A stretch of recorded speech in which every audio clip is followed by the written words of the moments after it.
Good afternoon. I'm Peggy Gregerson, and it's my honor to introduce Karen Russell, author of The Antidote. It's 1935 in Oz, Nebraska. If you think Oz sounds like Oz, you're not mistaken. There's a plucky heroine, a scarecrow, a witch, and plenty of magic. But this is the dark side of the rainbow. Oz is reeling under the weight of the Dust Bowl and the Depression. A blizzard of dirt has churned across America's drought-stricken plains, destroying everything in its path. The farmers are desperate to forget their part in the cataclysm. They don't want to face up to the fact they ruined the land they stole from indigenous people with agricultural malpractice. Enter the Prairie Witch. Her body holds the memories people can't stand to know, memories that make them sick with regret. What better metaphor for America's collective amnesia? That The Antidote is so successful on so many levels is a testament to Russell's genius. As the Washington Post put it, she's an author who's guilty of actual witchcraft. From the beginning, Karen Russell was applauded for her imaginative and subversive storytelling. The National Book Foundation named her a 5 under 35 honoree. She also received a MacArthur's Genius Award. Swamplandia, her first novel, was a finalist for the Pulitzer Prize. The Antidote was a finalist for the National Book Award. And in between were 3 extravagantly praised story collections. Now, the wizard herself, Karen Russell. Thank you so much, Peggy. All right, time to lower the bar slightly. Let's do a big reset of expectations together. That was such a beautiful introduction, and I've been so thrilled to be here. I'll just echo what others have said. I've really been looking forward to this for months. I've heard from dear friends how special this is, but I think you just can't really register how incredible, on the writer's side it is to look out at a room full of readers. I think especially right now, books don't exist without you. They truly don't. It's such a deep collaboration. So thank you all for reading books. I think they demand and hopefully reward your attention, and it's a gift. It's the most precious one. And I want to thank also the volunteers, the author selection committee. I know how much work it takes behind the Oz curtain to bring an event like this together. Everyone who donated so that we could be here. I was laughing at my table just saying, wouldn't it be great if I broke the trend and came up and was like, writing's a breeze. And I laughed all the way to the brink. It was not, there was no struggle whatsoever. I was laughing because there's something, for as diverse as all of these different stories are, our fun is not everybody's fun, okay? Amity Gage and I were saying, some people are having like a more conventional kind of fun. They're like playing volleyball with their real friends in sunshine. And there's something really incredible to me, just to think about, almost the way you see the concentric rings inside a tree, what a life can hold. I was really grateful for this open invitation to share about, not just one book, but kind of the journey that brought each of us to the page, and this faith that sustained us through these really long droughts of doubt that I think are part of the life of every writer that I know. There's a line from a Jean Valentine poem, The River at Wolf. Blessed are they who remember that what they now have they once longed for. And I've been thinking about that all day too. Just hearing about, that spark that drew each of us, via very different histories and paths, to the page, to books. There's a friend of mine, Lily Yu, wrote, "There is no prescription or protocol that, if followed, guarantees artistic success. Unlike an engineer, a doctor, or an astronaut who can follow established paths, receive widely recognized credentials, and seek placement in a pool of existing jobs, the artist wanders into the same dark woods as Dante and becomes lost. I mean, we pray we're in Dante's woods. I don't know, sometimes I'm like, whose woods are these? I see a lot of pine scrub. I hope there's some literary ghost haunting them. Every artist must wander into the thicket and find their own way. The point is to make a home in wild mystery. The irreproducible life of the individual artist is that one's artist curriculum and path. No one else can profitably copy it. Also just, okay, phew, I do have this giant clock here. I don't want you guys to have the wrong suspense like I have when, my uncles give toasts at weddings while boozily gesturing. Like, I got my eye on the clock, so everyone can relax. As a kid growing up in Miami, I lived in the closet of my mind, trying on costumes. I wanted to wear new skins and think alien thoughts. I wanted to see a world I'd never visited in my so-called real life out of new eyes. I wanted scales and wings. I figured out that you could do these really bizarre tricks in the library in full view of the cheerful librarians. You could, for example, metamorphose. You could suture a character's wings to your 8-year-old body. You could drop time like a skirt and step outside its wrinkled orbit. You could kill a man dead in the Western Territories, commune with the dead, run off with traveling carnivals, fall in and out of love, fall down a rabbit hole in your backyard and land in another galaxy. This last thing was always happening to British kids in the YA novels that I read. I think the Brits need better zoning laws. Murakami's elevators also. We gotta get some people on the case there. I dutifully checked out Bronte novels to throw the teachers off my scent, and I do love Bronte novels. But inside my desk, I had a stash of fairy tales and science fiction, Ray Bradbury, Octavia Butler, Stephen King, Frank Herbert. And the skins I got to wear when reading these books were thick hibernation whites, electronic carapaces, Martian plumage, whole body tattoos, the midnight blue straitjackets of nightmares. And these skins were never restrictive. They were very elastic. They made great traveling clothes. All of my favorite voyages as a young person occurred inside them. Right on the heels of my love of reading came my wish to make such worlds for others. And as a writer, so much of my joy comes from building worlds out of words. I had a painter friend who's much less verbose than I am. Someone asked him, why did you decide to become a painter? Which seems like a straightforward question and like an impossible one.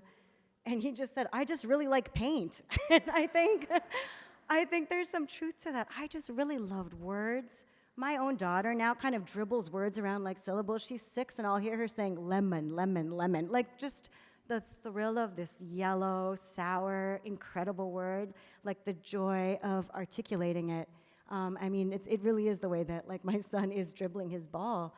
And she's sort of learning how to name and know reality and what you can make out of how sounds can lead you to sense. And it's really thrilling to watch her discover that. And I do think it's sort of like making a big mess on this really expansive palette of one's own imagination. I know some of you are parents in the room, and I like that that's been a through line too. I mean, nothing is more natural than living a life in stories. And when my kids were young, I couldn't believe, like there is no tarmac whatsoever. The second they learned how to talk at all, they asked the largest questions. What is death? Why must we die? I mean, there was no like, how does the microwave work? Which I also wouldn't be able to answer. Instantly, they're sort of right there, and they're rehearsing for other kinds of lives and stories. They're asking their questions and stories. At one point, I asked a pediatrician, like, is it normal that my daughter spends a lot of her waking life as a dog? And he said, of course, for now, And my husband was like, that's just what you do. I was like, should we be concerned that they're kind of like gibbering, pretending to be, wizards at the wall? And he's like, that's your whole job. And I think, I'm always conscious too, my parents are very private people. So I want to try to tell this story with that. And I was describing this to my sister. My brother's a writer, and so am I. And she is would never be vulnerable, I think, in the way that writing demands, even though she would be the best the best writer, I think, of any. She's such a brilliant person, and I was saying how I really feel like I want to be, protect our mom and our dad. And she's like, well, then you shouldn't have done this. I think, she's like, it's really late to be expressing that feeling.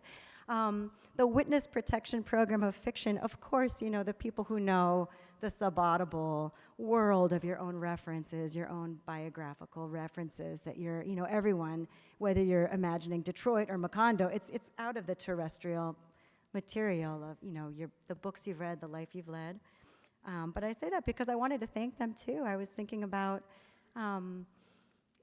others have shared too, right, about the parental influence. There were always books in our house. My dad read me the Jabberwocky every night when I was a kid, and the library was the safest place I knew. It was the safest intimacy.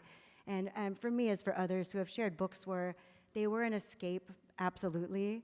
I think in some ways that's why I loved, I didn't want a story about a kid my age doing, anything. I wanted to go to Dune. I was like, let's get off the planet. Let's go as far from this block as I possibly can. So it was an escape, and it was also, as the novelist Porchista Kapoor says, a confrontation. Jeanette Winterson, the critic, says that art helped her to feel through form, and that in books, a certain kind of stakes are reduced so that we can take real risks. We can risk knowing things that are almost too overwhelming to think, feel, and know in ordinary time, in this kind of lighting under the spell of your own name. And I feel that's true as a reader, and I certainly feel it's true as a writer. A space opens up where you can, at last, recover something that you know deeply, but maybe haven't permitted yourself to know fully, right? You see something articulated that you have been alone with. I loved Amity talking about the condition of sensitivity and the condition of loneliness. For me, books really were an antidote to that loneliness.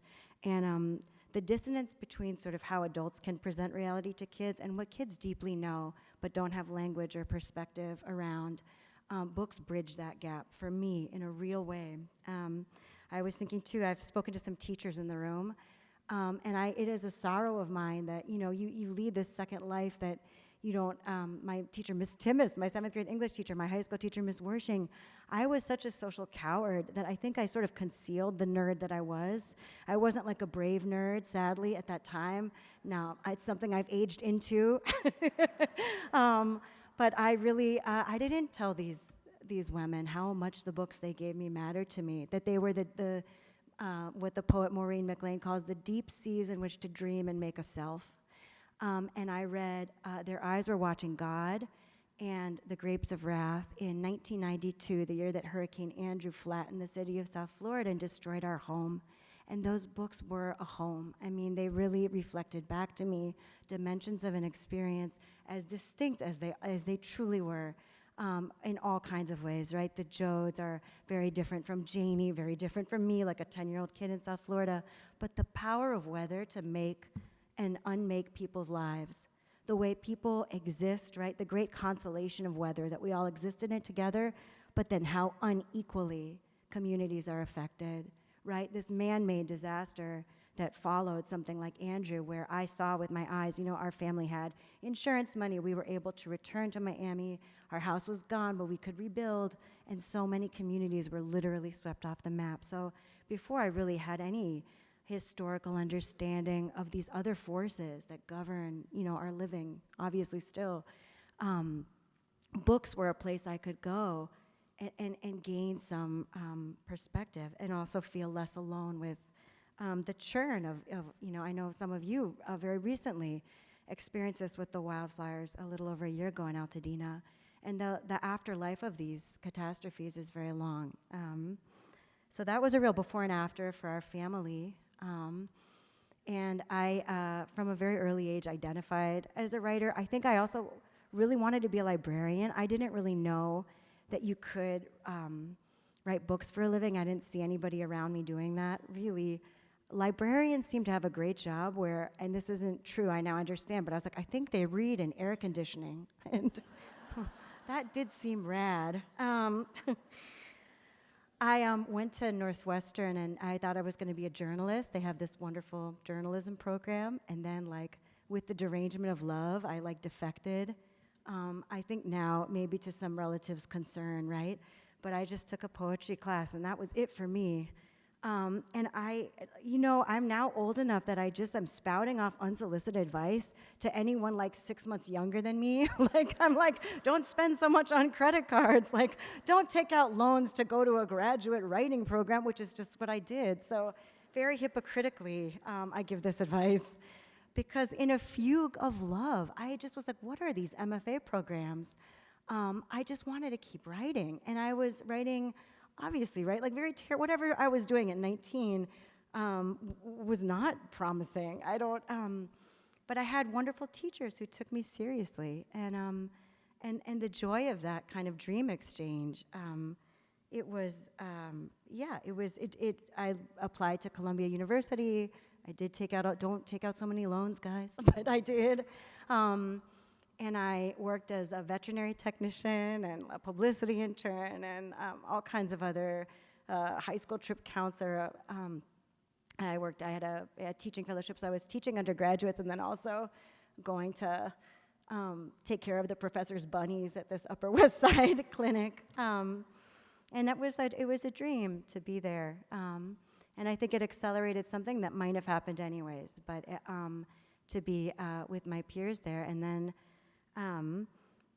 my story has a lot of luck lightning in it, so I think some very unlucky things have happened in my life and some extraordinarily lucky ones. And one was that one of my early stories was accepted by the New Yorker for their debut fiction issue, and that really changed my life. It opened a lot of doors at that time, and I was certainly not the prodigy that Layla is, but I was young when my first book came out. I was 23, and it was called St. Lucy's Home for Girls Raised by Wolves. And my agent said I wrote the worst cover letter she had ever received. She's like, I was like, you might not have time to read these unfinished stories. I'm not sure they're very good. Like, she was like, this letter needed an editor. But that was sort of the place that I was at in my development, and I just really wanted to keep doing this. I wrote, becoming a writer was a destination without a map, a wish that lived in me without any obvious pathway to fulfillment. Unlike other disciplines, right? Some of you in this room have gone to medical school. You can go to graduate school for creative writing, and the path sort of peters out in the woods you hope are Dante's woods. There's it's still a hustle, I think, for most of us. So I published in 2006 this first book of stories, and incredibly, I just still had to work jobs and to very little attention in retrospect, but I was just so thrilled to have a book between covers. And I wrote my first novel, grew out of that story collection. It was about a family of alligator wrestlers in the Florida Everglades. Florida, those of you who have connections there, it's sort of, my brother calls it America Concentrate. It's our nation's fantasy capital, a place where fantasy is the major industry. The great Marianne Moore, in her most famous verse, calls poems imaginary gardens with real toads in them. And that description also applies, in my opinion, to the theme parks and roadside attractions of Florida, the, to me, quite sinister corporate empire of Disney World, built on drained swampland, Miccosukee and Seminole homelands, the charming pocket universes like the Venetian pool and the Coral Castle, the tragicomic concrete amphitheater of the Miami Seaquarium, where you can push a scaldingly hot plastic dolphin stroller around a captive orca, eating breaded fish nuggets pressed into whimsical shapes within sight of the real ocean. And so I grew up in this place where there were so many of these theme park, these small, diorama worlds peripheral to just these really sublime ecologies. So if you've been to the Florida Everglades, you already know, I grew up, with alligators and heron, and it's this really primordial, incredible, and also impossible to anthropomorphize environment, but also in a very urban environment.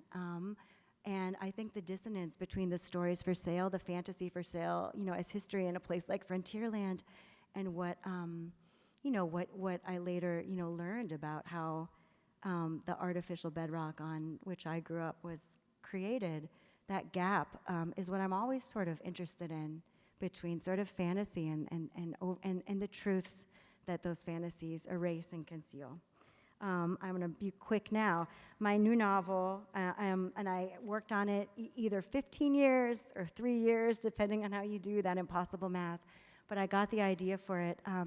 When I was finishing this first novel, I had this image of a woman holding an ear horn, which is not a device any of you in this room have ever used. It's an antique hearing aid that looks like a primordial seashell or a gramophone funnel. And someone was bending from his waist and like whispering into it. How I was so curious about this. In this novel, this is the antidote. She's a prairie witch. It's an alternate version of this West where women who live on the margins absorb history into their bodies. They store the memories of things people can't bear to know temporarily. And you can come with your deposit slip and you can recover whatever you deposit in such a witch, in such a woman. I grew up with a father who was a veteran of the Vietnam War. My grandfathers were both veterans, and I will say that that was an early education in the silences that are not neutral, that are like poltergeists, that move the furniture around, and the parts of our histories that kind of sink into our bodies that don't get collectively held or addressed or reckoned with. So in a real way, this new book, which I called Drylandia for a long time, it's the antidote, was about the silences in our histories of the settlement of the West, in our family histories as well, what doesn't get passed down, harms endured, harms perpetrated. I was really curious about like what happens to these things that we don't talk about, we don't write about them, and what are kind of the consequences. And so it was a way to kind of try to connect something that feels so private, the traumas that people carry. I think all of us have that secret cargo. And how it comes to be that in aggregate that can become something like a mass denial. So I think the open secret of the book, in a way, I grew up with such a narrow understanding of the Dust Bowl drought, and I became curious, like how was this created? The photographs I associate with it come from the FSA photography project, and it's a very white picture of the Great Depression. I knew about the Okies, and without minimizing their suffering, it did come to seem incredible to me that colonial violence was no part of my understanding of the causes of the American Dust Bowl.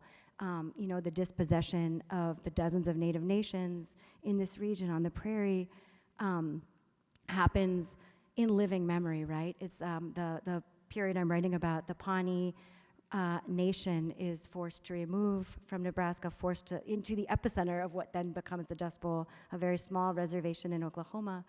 And there was a Polish-American community that for a time was on the border of reservation lands in Nebraska. So it's a little bit a question around who and what we omit from our public histories and what the consequences are really for all of us. I have 0 minutes left. This makes the book sound really heavy. And it is, but I also think there's playfulness and joy. I love what Layla was saying. There's a home for unwed mothers in the book. There's a federal Indian boarding school in the book. These were institutions where unspeakable things happen. And yet I found myself thinking there's something you cannot tally in statistics. You can't really mourn these losses if you also don't have a full sense of the humanity of the people who survive these institutions, that life wish, and the laughter and that enduring spirit has to be part of any true story, I think. So that's enough yakking out of me, and thank you guys for your attention. I don't want to cut you off. Great. Oh, that was terrific.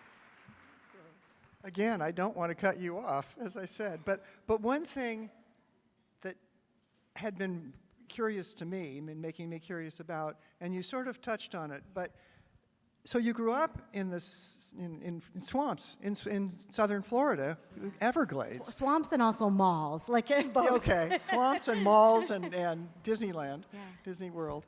But you write about the dust, and that in itself is just such a contrast. What got you interested? You mentioned it sort of, but how did you, the notion that history is caused by weather? Yeah. There are a lot of themes here that we can take seriously and are very current. address that a little? Yeah, absolutely. I do think, I mean, yes, weather fascinates me because it's sort of the substrate that we share here. And I think also, in one thing I appreciate about being a kid in Florida, people were really very attuned to the weather. And this, although Nebraska is a very different place, I felt like such an illiterate of that landscape. And anyone I spoke to, they would be like, oh, look, that storm will be here in 2 hours. I mean, they knew to the minute, right? So I think we lose, I have certainly lost that as, like now as a city person, but that sort of feeling of being embedded in this bigger story and being at the mercy of these larger forces. Like, it's so easy to pretend that you can wall yourself off from other people, from the ecosystem that gives us everything, and it's a fatally lonely sort of way to partition your life.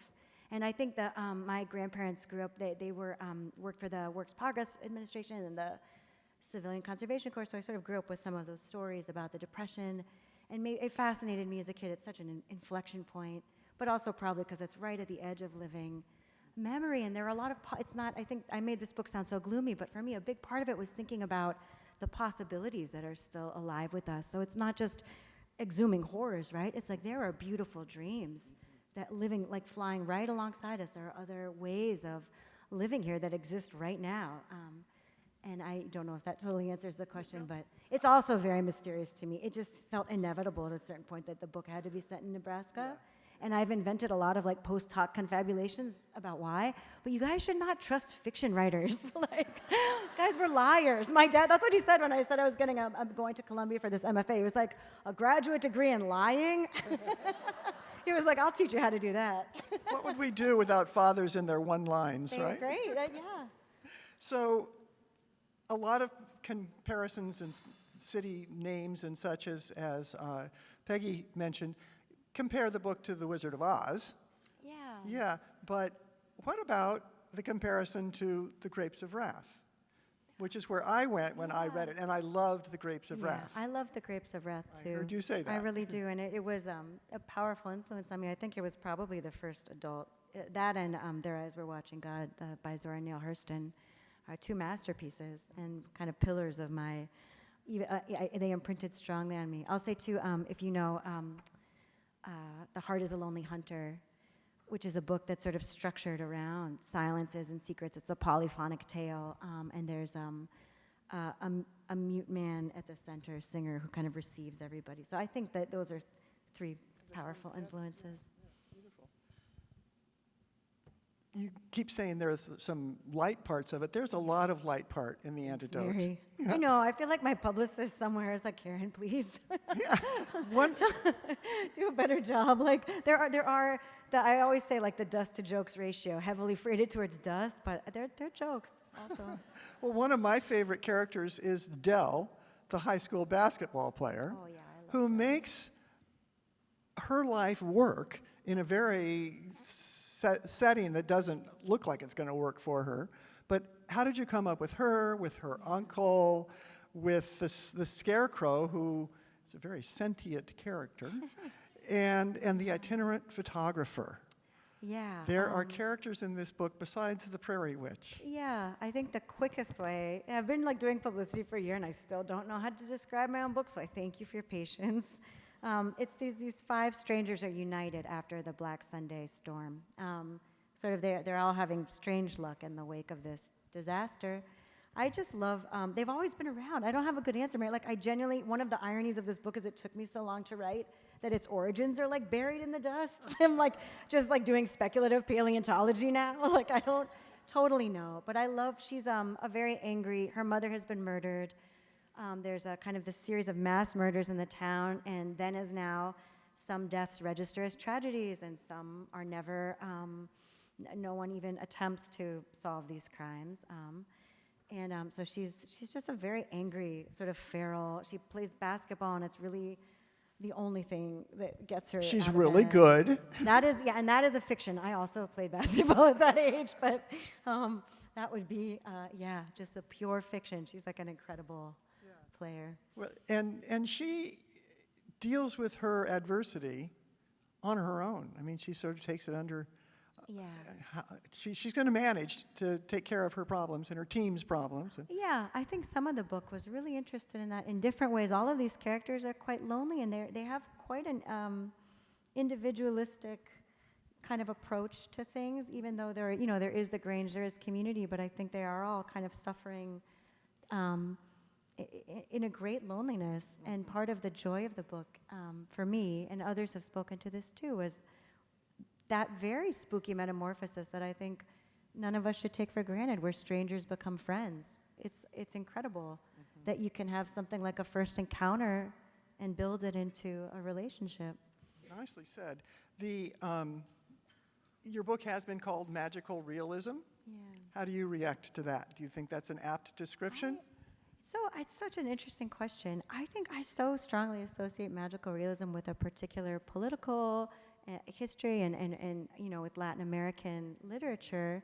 And I'm just as influenced by the Eastern European fabulous, like Bruno Schultz and Kafka and other folks. But I do think I loved 100 Years of Solitude. That was another kind of, that book imprinted on me strongly. Which was the book? 100 Years of Solitude. And what I love about it is it does use a kind of, there's that great Flannery O'Connor quote, "The truth is not distorted here, but a distortion is used to get at truth." I just think that book is realism. It's a kind of emotional realism and political realism, and it's using a different octave shift, right? It's using the fullness of our imagination to tell a true story. And that's really how I think about speculative conceits. It can be, I think magical realism, some people, none of the smart people in this room, but some people can regard it almost as sentimental or... It can be offensive, the concept. Or just the word magical, we think then it's juvenile, and I think some of my favorite books will use a fantastical conceit to make something that is so invisible to us, so difficult to conceptualize, something we're so inured to, it's so ubiquitous, to make it visible again. Well, you make it visible, and it's lovely. And I have more questions. I could go on forever, but I also see the 00s on the time clock, and mindful of keeping everybody's schedule going. But join me in thanking Karen so much. Thank you all so much.